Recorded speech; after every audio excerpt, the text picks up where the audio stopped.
All right, hi, I'm Slaten. We're going to be demoing an off-road recovery system with soft shackles here, so stick around.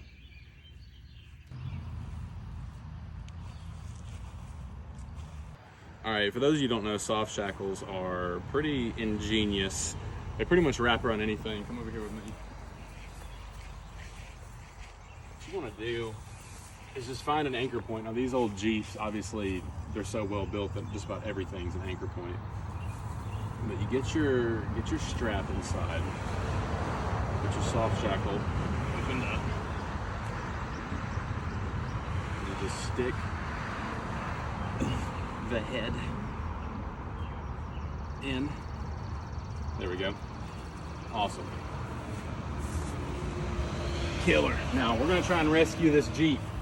This Jeep, as you can see, is stuck behind an impassable obstacle. And we're gonna rescue it.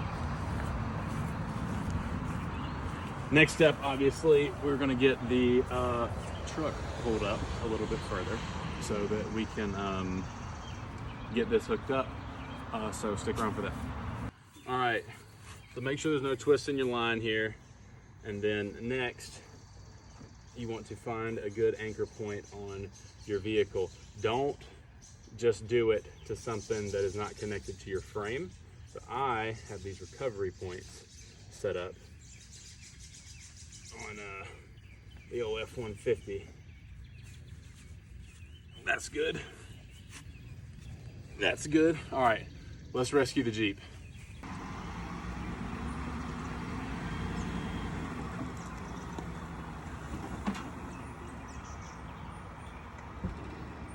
All right, so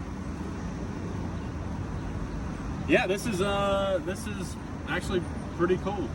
These little soft shackles, man. You'd think that they're just two little strings, but they can do amazing things when you're out in the field and you need help.